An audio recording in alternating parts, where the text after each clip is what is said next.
You're watching a Big Z review. Keeper is the newest film from Osgood Perkins, and this time teaming up with the writer Nick Leppard, who also did the excellent slasher film Dangerous Animals from earlier this year. And this is honestly really good. I enjoyed this a lot. It's definitely not without its faults, but I thought it was pretty good. Let's go back. Can we do that? Can we just do that?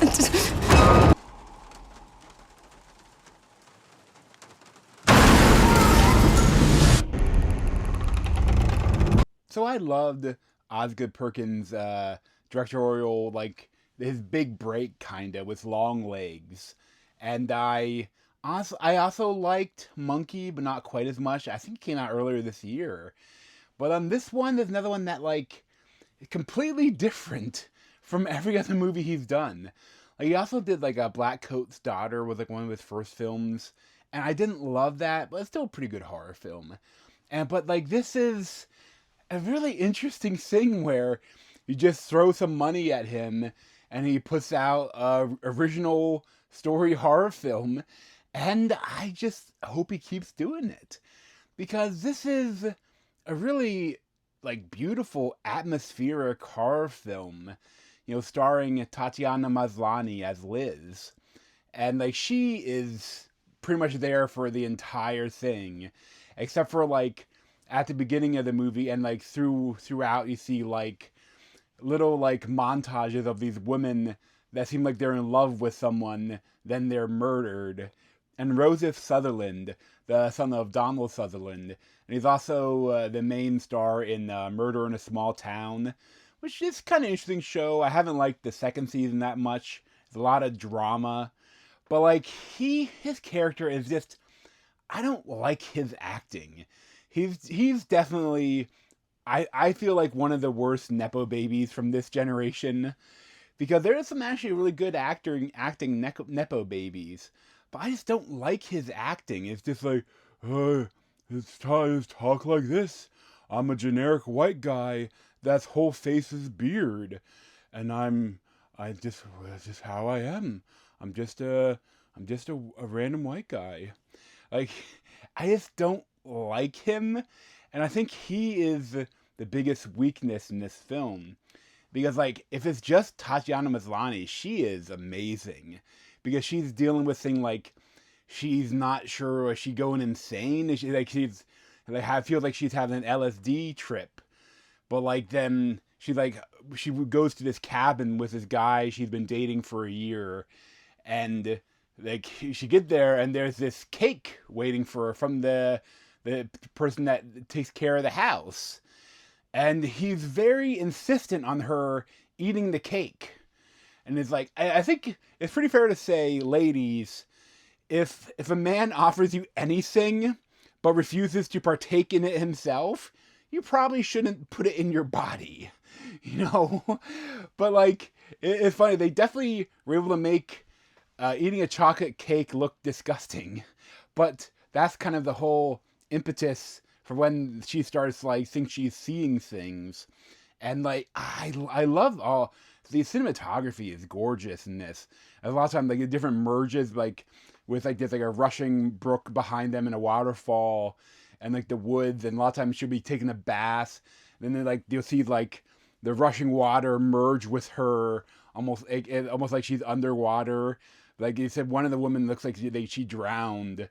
So it's she keeps seeing things. The only thing I will say is that there's a bit of an overuse of background scares. It's just, but usually I'm not a big fan of them. I kind of a bit of a gripe about them, where if the character in the film isn't noticing whatever spooky is happening behind there, then it's just for the viewer. A lot of times it almost breaks me out of my immersion a little bit, because I'm so is this ghost just going, "Ooh, I'm behind you, creeping up on you. Ooh, look what, I'm gone."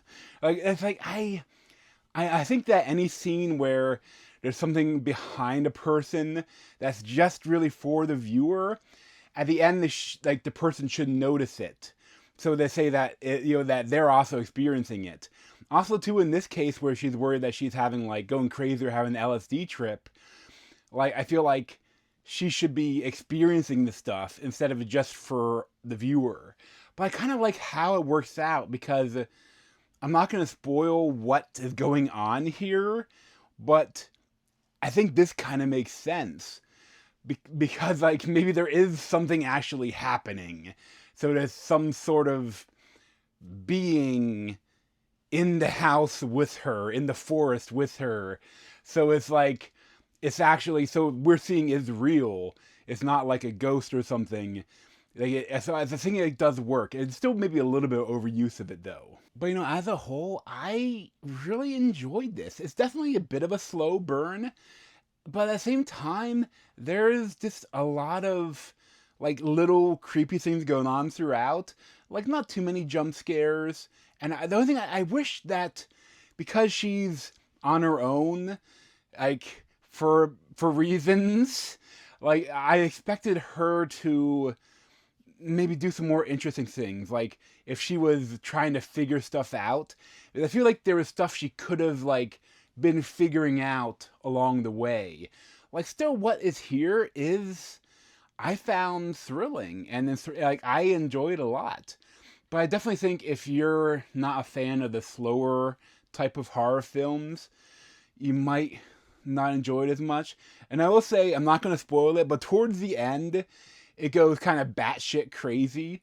And I like the design of this, of what happens. But like, it's definitely a little goofy, but not quite on the level of like Men. That movie where like the end is just kind of goofy and some of the CGI is bad. This, like the CGI is pretty interesting.